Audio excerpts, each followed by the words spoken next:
A few years back, I was constantly stressed and overwhelmed. I never felt productive. I would always skip the gym because I felt like I had no time, and I really struggled to stick to any goal. I wanted to change, but I never actually did it because I thought that changing my time would require huge chunks of time and energy, which I did not have. You know, like having a perfectly curated 10-step morning routine, going to the gym every single day for 2 hours, or spending 12 hours a day working on a single project. But what about the small things, the habits that take less than 5 minutes? With a lot of trial and error, I found some small but life-changing habits that have helped me be healthier, happier, and more productive, allowing me to have more time for the things that I really enjoy doing. So today I'm excited to share with you 12 micro habits that have dramatically improved my life while taking less than 5 minutes, which is basically nothing. Also, this is part 2 of this series, so if you haven't watched the first video yet, go check it out. First habit is something that people would always say is so important to do,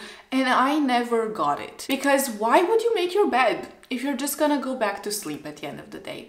That's like wasting time, right? It's 2 minutes or 1 minute or however long it takes you to make your bed that you just waste every single day. The thing is, it's not about the time that you spend doing it and then just undo it like 16 hours later. It's about the act. It's about the principle. It's about doing this little productive thing in the morning that's really gonna set the tone for the rest of the day. Because if you get out of bed and you actually make your bed, your room looks nicer, you feel more put together, and you just started your day. You start off your day on such a good note. The rest of the day is gonna continue on a similar productive note. If you're enjoying this video, make sure to subscribe for more videos like this. Also, I post on my Instagram about my daily life, and also I started posting on TikTok. So follow me on there.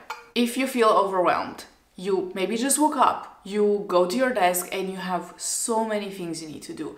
You have emails you need to write, you need to reach out to certain people, you need to study maybe, you need to do your work, you need to check this out, you need to read this, you need to do that. So many things just going through your brain. Maybe also household things, or you have plans with someone else. There are so many things going on. Don't start your work until you do a brain dump. This brain dump means just taking a piece of paper or your laptop or your journal, whatever is in reach, and just putting everything down on paper without worrying if it's structured or it even makes sense or anything like that. Just take all of your thoughts and put them onto paper. Write down everything you're thinking about. It doesn't have to be pretty. It doesn't have to be a nice structured to-do list. It also doesn't have to be a nice journal entry that really explains how you feel. It should just be your thoughts that you put down on paper.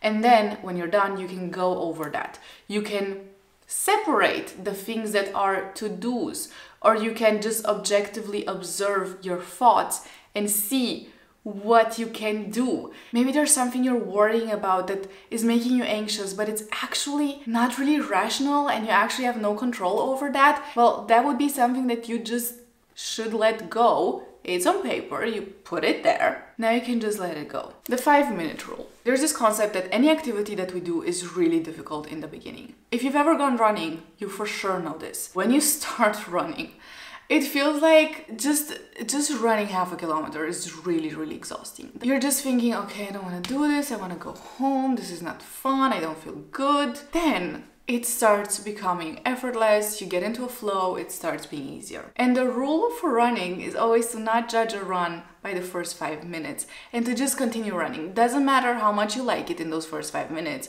but you just continue. And this is the same thing you should do with any task that you have, any productive thing that you need to do. Doesn't matter if it's studying or working, writing emails.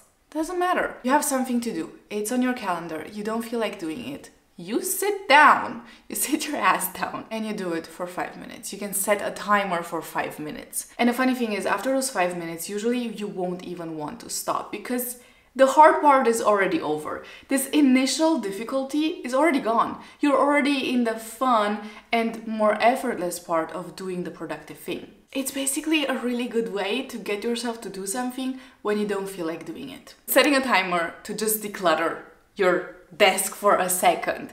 It doesn't have to be 20 minutes or anything like that. I mean, it's a desk, it's a small space. What do you need? 1, 2, 3 minutes? Set a 3-minute timer. We are really impacted by our environment, right? Like I always say, clean space, clear mind. And that is especially important when you're trying to be productive or you're trying to study. If you have your screen or your notebook or whatever in front of you, but out of the corner of your eyes, you see the mess that is on your table. It doesn't matter that you had space to put your laptop on there. That mess still impacts you. And those 3 minutes that you take to just clean out the mess that you have on your table are so worth it. I don't know for what reason, but my table is, no joke, it always has stuff on it. I don't even know where that stuff comes from. It's like my desk attracts all the things that I don't know where to put. And so every single time I sit down, I need to first take some things off of the desk so that it's clean again and I can actually focus. Those few minutes that I spend cleaning my desk are so worth it, because then you really have a clean space, clear mind to just get your work started and really be productive. Oftentimes we take breaks from work, which is really important, first of all. But what we do in those breaks is equally important, because sometimes we just find ourselves scrolling and it's not productive. Breaks are not supposed to be productive, but they should be recharging. And let's be completely honest, sometimes scrolling on social media doesn't recharge us, it just drains us. I noticed that when I spend my breaks taking a walk, even if it's 5 minutes, just going around in a circle or whatever, just going outside for 1 second, or drinking some water, grabbing a tea, or just stretching or talking to someone nice. That's time way better spent than if I just go onto social media and scroll for 5 minutes. And it makes a difference in how I feel afterwards and how productive I am after that break. This is one for the bad texters, and I'm sorry to say this, but I am a bad texter. I am the type of person who will not answer for days. Not necessarily because I didn't see the message, but more because I saw the message and I thought I have already replied, or I didn't reply in the moment and I completely forgot about it, or some other reason like that. Maybe I was just overwhelmed because there were too many messages. And I know, it's bad. Some people get it, some people don't. I've always had this intention of being better with this habit, and one of the things that has really helped me get better at this without getting overwhelmed is to use dead time to text back people. Whenever I would be commuting somewhere, I was in public transport or waiting for the bus or the metro or whatever, or just in line at the supermarket, I would always find myself just opening Instagram. Even though I knew I would only have, I don't know, 2-3 minutes to scroll. But that was always my first thing that I would do. And again, does scrolling on social media help me in any way? No, of course not. So what about just texting people back in those dead times? Review your goals. And this is fun because you can do this in multiple ways. You can have your journal with your goals or in digital form and review them every day. Maybe every day is a bit much, but every week or at the end of the week, or when you're doing a Sunday reset, even every month. The important part is just reviewing them. Or you can also do it with a vision board that really reminds you of your goals and you see it, or you have other methods of visualization, like a wallpaper on your phone or your laptop that you just see every day that reminds you of your goals. The important part is that you are reminded of your goals in some way and that you are conscious about the fact that those goals exist. Oftentimes when we set goals at the beginning of the year, we can forget about them because the year is long, things happen, life happens. We cannot always be focused on all our goals. But in order to not forget them and to still work towards them, to intentionally put some effort towards them, it is good to remind ourselves of them. This will also help you align whatever you do on a daily basis with your goals. So you are more likely to reach your goals with less effort. Be grateful. This does not take a 30-minute meditation to do. You don't have to spend so much time and be the absolute most zen and chill person in order to be grateful on a daily basis. We are so horrible sometimes when it comes to all of the opportunities and everything we're being offered throughout life. There is so much abundance around us. We are really lucky with so many things.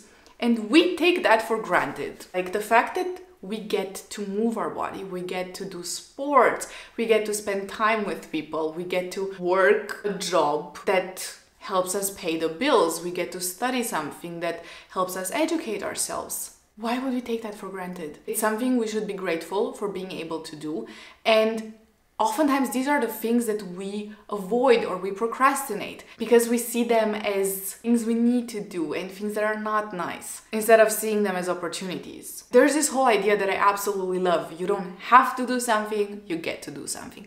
You don't have to go on a run, you get to go on a run, you get to move your body. You don't have to study for an exam. I mean, you could as well not study, you'll fail it, okay. But no one is forcing you to study. Yes, there are consequences if you don't do it, but absolutely no one is forcing you to study. You get to study, and you should be grateful for that. And when you approach everything from a more grateful perspective, life gets easier and life gets a bit more fun. Plan tomorrow's outfit. It doesn't matter what you're doing. If you're going to the gym, if you are going to work, if you're going to university, planning your outfit will save you so much time because it makes your morning easier. Sometimes mornings are hectic, sometimes we're in a rush, sometimes we try to do something before we leave, like we have some to-dos that still need to get done before we leave, then we have like 20 minutes to get ready. At least this is what happens to me oftentimes, and every single time I am so grateful if I already pick out my outfit. Because when I'm in a rush and I don't pick out my outfit, I spend so much time and I waste so much time trying to decide what to wear. And then I still don't like my outfit. So if I pick it out the night before, I will, one, know that I like my outfit and feel better, feel more confident throughout the day. And two, not be absolutely stressed and absolutely just running around like a headless chicken. Is that an English expression? And I won't just be running around and digging through clothes trying to find something wearable. Clean your digital space. We talked about clean space, clear mind. Yes, I think we all agree on that. And that doesn't only include the things we can see physically, but also the things on our desktop, on our phone. Practicing some digital minimalism for sure will not hurt you. You will find things easier. You won't be overwhelmed when you open your laptop and you see stuff everywhere and you see 10,000 emails. It's easy to do. Like, let's be completely honest. It takes very little effort. And if we do it on a daily basis, we could have consistently clean laptops and phones. How nice would that be? Make less decisions. This might sound counterintuitive because how would making less decisions help you be more productive? But it does. We have a limited capacity of decision making for every day. You can really imagine this like a full glass of water. Every single time we need to make a decision, doesn't matter if it's small or big. There are a few water drops that we spill out of it. And then when you need this capacity to make decisions, so you need to have a full water glass to make a hard decision that takes a lot of effort, there will be very little water left. And it will make it really hard to make good decisions. This is also called decision fatigue. If you want to learn more about it, I've talked about it in a bunch of videos, and also you can just Google it. The idea is make it simple for you to make less decisions. Things like prepping your clothes the night before are super helpful, or already having a schedule, like already planning out your week or your day in advance, or having a go-to breakfast. This really makes it easier for you to not have to make so many small decisions that are ultimately not that important, but take away from your capability of making important decisions. And lastly, no phone in bed. Doesn't matter if it's morning or evening or you're taking a nap. Don't take your phone in bed. We all know how easy it is to spend way too much time scrolling. And I've done this for about 2 years now. And it's one of the best habits I've ever implemented. It's so easy. It saves you so much time with one simple intention of leaving your phone somewhere out of reach, like not on your nightstand. It saves you time, it saves you energy because, again, social media, not great. It's overall a win-win, and again, minimal effort. Thank you so much for watching this video. Don't forget to check out part 1 if you haven't seen it already, and I'll see you in my next video. Bye bye!